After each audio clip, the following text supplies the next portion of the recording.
আপনাদের 6 ভাইকে আমি সামলাতে পারবো না। আমারও তো একটা জীবন, আমিও তো একজন মানুষ। আপনারা আমাকে ছেড়ে দিন, আমি বাড়িতে চলে যাব। কিন্তু 6 জনের একজন বাদে সবাই একে একে আমার সাথে সারা রাত। আমার নাম শ্রীদেবী। একই বাড়ির 6 ভাইয়ের সঙ্গে যখন আমার নিজের বাবা মা আমার বিয়ে জোর জবরদস্তি করিয়ে দেয়, তারপর বাসর রাতে ভয়ে আমার কপাল থেকে চোখ দুটি যেন বেরিয়ে যায়। আসলে কলেজ লাইফে আমি সুজয় নামের একটি ছেলেকে ভালোবেসেছিলাম। সেও আমাকে অনেক ভালোবাসত। আমি তার প্রেমে এতটাই পাগল ছিলাম যে তার ব্যাপারে কোনো কিছু খোঁজখবর না নিয়ে আমি বাবা মাকে তার ব্যাপারে বলে দিই এবং বাবা মাকে এটাও জানিয়ে দিই বিয়ে করলে সুজয়কে করব। আমার বাবা মা এতে কোনো আপত্তি ছিল না, কারণ আমি তো অনেক বড় ঘরের ছেলে ছিল। আসলে আমি শহরের মেয়ে ছিলাম। সুজয় গ্রাম থেকে এসেছিল শহরে পড়াশোনা করার জন্য। তাই আমি জয়ের ব্যাপারে এবং তার ফ্যামিলির ব্যাপারে বিয়ের আগেই জানতে পেরেছিলাম। আমি আগে সুজয়ের ব্যাপারে খুব বেশি কিছু জানতাম না। আমি তো সুজয়ের টাকা পয়সা দেখে ভালোবাসিনি, তার মন দেখে এবং ব্যবহার দেখে তাকে ভালোবেসেছিলাম। কিন্তু আমি স্বপ্নেও ভাবিনি ভালোবাসার নাম করে আমাকে এভাবে ঠকাবে। সূর্য যখন তার বাড়িতে তার মা ও তার ভাইদের আমাদের দুজনের ব্যাপারে এসব বলেছিল, তখন তাদের বাড়ির সবাই এই বিয়েতে রাজি ছিল। তারপর আমার সুজয়ের বিয়েটা পাকা হয়। আমি তো অনেক খুশি ছিলাম এটা ভেবে যে আমাদের স্বপ্ন এবার পূরণ হতে চলেছে। বিয়ে পাকা হওয়ার 1 মাস পরেই আমার সুজয়ের বিয়ে হয়। আমার শাশুড়ি ও ভাসুর বিয়ের আগে আমার বাবা মাকে বলে গিয়েছিল তারা কোনো অনুষ্ঠান করবেন না, খুব নর্মালভাবে বিয়েটা করবে। আমার বাবা মায়ের এতে কোনো আপত্তি ছিল না। বিয়ের দিন তো আমি খুব খুশি ছিলাম, কারণ আমার বিয়ে আমার পছন্দের ছেলের সঙ্গেই হচ্ছে। তারপর আমি বিয়ের মণ্ডপে যাওয়া মাত্রই অজ্ঞান হয়ে পড়ে যাই, কারণ ওখানে গিয়ে আমি যখন জানতে পারি আমার বিয়ে সুজয়ের বাকি ভাইদের সঙ্গে হবে, মানে ওই পরিবারের একসঙ্গে 6 ভাইয়ের সঙ্গে আমার বিয়ে হবে। তারপর ওই অবস্থায় তারা 6 ভাই মিলে আমার সঙ্গে বিয়ে করেন। আমার যখন জ্ঞান ফেরে তখন আমি দেখি একটা বিছানায় 6 ভাই মিলে আমাকে ঘিরে বসে আছে, তার মাঝে সুজয় বসেছিল। আমি তখন কাঁদতে শুরু করি। সুজয়কে বলি, এসব কি হচ্ছে? একটা মেয়ের বিয়ের 6 ভাইয়ের সঙ্গে কি করে হতে পারে? আমি এই বিয়ে মানি না। আমি এখনই বাবার বাড়ি চলে যাব। আমার এত কিছু বলার পরেও সুজয় কিছু বলেনি। সে চুপচাপ মাথা নিচু করে বসেছিল। আমি তখন বুঝতে পেরেছিলাম ও এসব ব্যাপারে মিল আছে। তারপর আমি যখন বিছানা থেকে নেমে রুম থেকে বের হতে যাই, ঠিক ওই সময় আমার শাশুড়ি এসে আমার হাত ধরে বলে, চুপচাপ ঘরে থাক, বেশি বাড়াবাড়ি একদম করবেন না। সুজয় তো তোমাকে ভালোবাসি, তাই না? তাহলে আমি তোমাকে আমাদের গ্রামের এই প্রথার ব্যাপারে বলেনি। তোমার বিয়ে আমার 6 ছেলের সঙ্গে হয়েছে, আর এই বিয়ে তোমাকে মানতেই হবে। আমাদের এই গ্রামের প্রথা, একটা বাড়িতে যতগুলো ছেলে থাকবে তাদের স্ত্রী একজনই হবে, যাতে বাড়ির সুখ শান্তি বজায় থাকে এবং বাড়িতে যাতে কোনো ভাগ বাটোয়ারা না। সেই জন্য আমাদের গ্রামে একটা বাড়িতে যতগুলি ছেলে থাকে তাদের বিয়ে একটা মেয়ের সঙ্গে হয়। আমারও বিয়ে বাড়ির 3 ভাইয়ের সঙ্গে হয়েছিল। আমি তাদের 3 ভাইয়ের একটা স্ত্রী ছিলাম এবং আমার 3 বলে 5 ছেলে। আমি যেমন এই প্রথা মেনে এসেছি, ঠিক ওরকমভাবে তোমাকে ওই প্রথা মেনে চলতে হবে।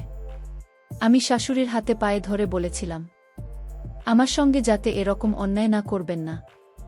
আমার শাশুড়ি তখন বলে, তোমরা সবাই আমার সঙ্গে বাইরে চলো, শ্রীদেবীকে কিছুক্ষণ বিশ্রাম করতে দাও। আজ আমার বড় ছেলের সঙ্গে শ্রীদেবী রাত হবে। এইভাবে একে একে আমার ছেলের সঙ্গে শ্রীদেবীর বাসর রাত হবে।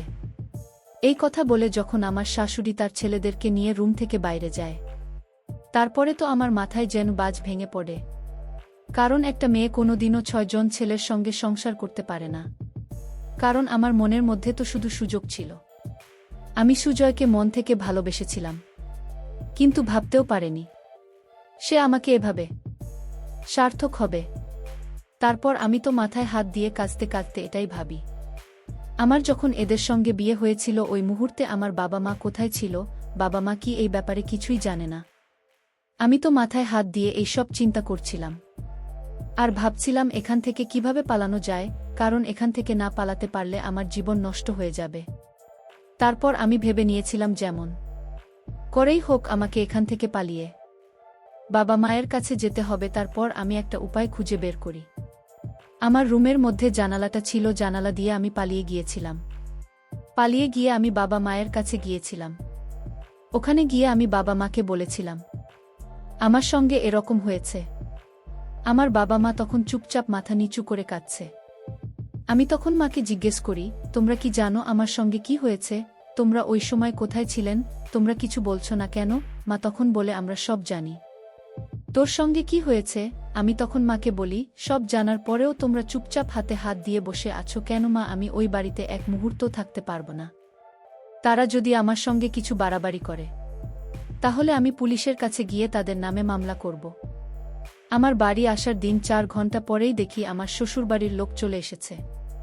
আমার শাশুড়ি তার ছোট ছেলেকে নিয়ে আমাদের বাড়িতে চলে এসেছে এবং আমাকে নিয়ে যাওয়ার জন্য যখন তারা বলে, তখন আমি বাবাকে বলি, বাবা তুমি পুলিশকে ফোন দাও।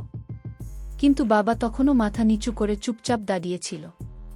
আমি তখন কেঁদে বলি, বাবা তুমি ফোন করছো না কেন? তুমি তাড়াতাড়ি পুলিশকে ফোন দাও।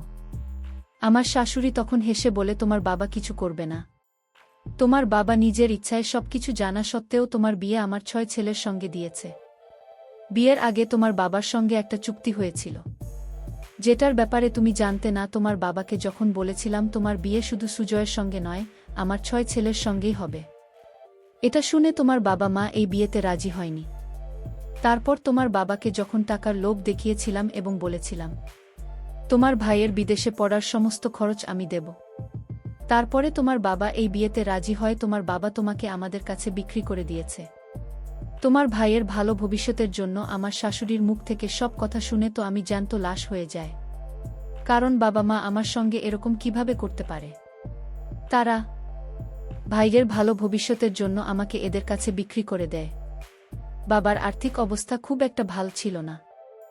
আমাদের বাড়িরও লোন চলছিল। আমাদের বাড়িটাও আর নিজস্ব ছিল না। আমি জানতাম বাবা বাধ্য হয়ে এসব করেছে, কিন্তু তা সত্ত্বেও তারা একবারও আমার ভবিষ্যতের ব্যাপারে ভাবেনি।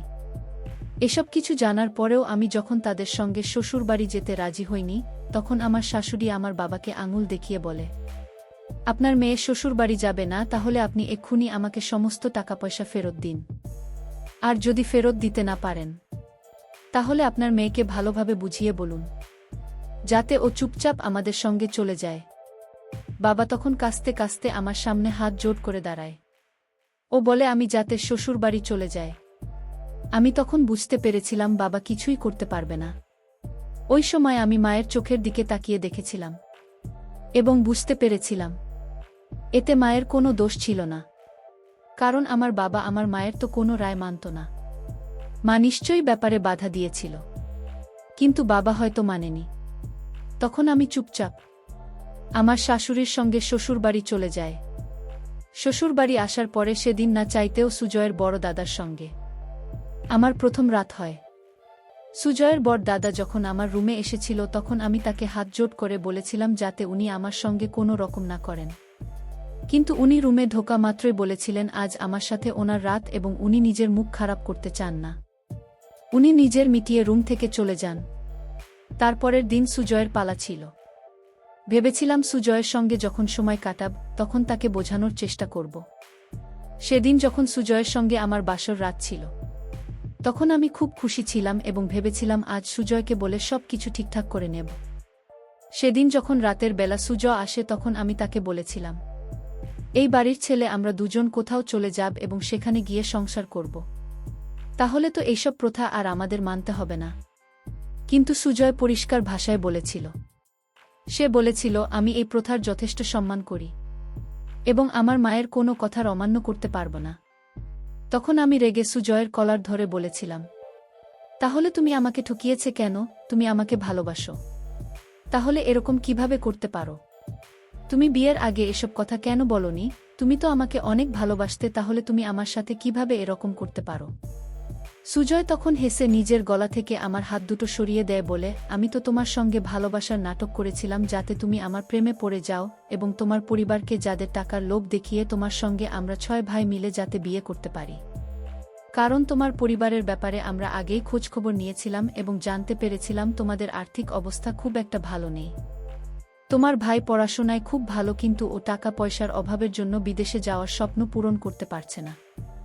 এই সব কিছু জানতে পেরে তোমার সঙ্গে ভালোবাসার নাটক করে আজ আমরা 6 ভাই মিলে বিয়ে করতে পেরেছি। আমি আমার মায়ের কোনো কথার অমান্য করতে পারব না। তাই তোমার এখন এই কথাগুলো বলে আর কোনো লাভ নেই। তোমারও ধীরে ধীরে এগুলো অভ্যাসে পরিণত হয়ে যাবে। এখন তোমার খারাপ লাগছে, কিন্তু ধীরে ধীরে সব ঠিক হয়ে যাবে। এই বলে আমি তো রুম থেকে বেরিয়ে চলে যাই। আমি তখন একা বসে কাঁদতে থাকি আর বুদ্ধি বের করতে থাকি আমি এখান থেকে কিভাবে বের হতে পারবো, কারণ 6 পুরুষ মানুষের সঙ্গে সংসার করা মুখের কথা নয়। তার পরের দিন সকালবেলা আমার শাশুড়ি বলে, বৌমা, তোমাকে আমার চোখে ছেলের পছন্দ অপছন্দের খেয়াল রাখতে হবে। তুমি যে শুধু একজনকে বেশি ভালোবাসা দেবে সেটা করলে হবে না। আমার 6 ছেলেকে সমানভাবে ভালোবাসা দিতে হবে এবং তাদেরকে সমান চোখে দেখতে হবে। তোমার তো কপাল খুলে গেছে যে তুমি বাড়ির বউ হয়ে আসতে পেরেছ, কারণ আমাদের যা সম্পত্তি আছে সেই সম্পত্তির মালিক শুধুমাত্র তোমার বাচ্চারাই হবে। তাই তোমার এটা সৌভাগ্য যে তুমি বাড়ির বউ হতে পেরেছ। ভেবেছিলাম শাশুড়ি মাকে যদি একটু বুঝিয়ে বলি তাহলে হয়তো উনি আমার কথা বুঝবেন। তখন আমি ওনার হাতে পায়ে ধরে বলেছিলাম, আমার সাথে এরকম করবেন না, আমাকে এখান থেকে যেতে দিন, এরকম ভাবে আমি বাঁচতে পারবো না। আমার শাশুড়ি তখন বলে, তোমার ভয় পাওয়ার কিছু নেই, আমি তো আছি তোমার সাথে, তোমাকে আমি সব কিছু শিখিয়ে দেব এবং ধীরে ধীরে তোমার এগুলো অভ্যাসে পরিণত হয়ে যাবে। উনি তো আমার কোনো কথা শুনতে রাজি হননি। সেদিন আমি লুকিয়ে আমার শাশুড়ি ও তার ছেলেদের কথা শুনেছিলাম। আমার শাশুড়ির 6 ছেলে তাদের মাকে নিয়ে ঘরের ভেতরে কিছু কথা বলেছিল। সেই সময় আমার শাশুড়ির মেজ ছেলে মানে সাজি তার মাকে বলছিল, মা, শ্রীদেবী তো সুজয়কে ভালোবাসে, আর আজকের শ্রীদেবীর সাথে আমার বাসর রাত আছে। ওই মেয়েটার সাথে এত অত্যাচার করা কি ঠিক?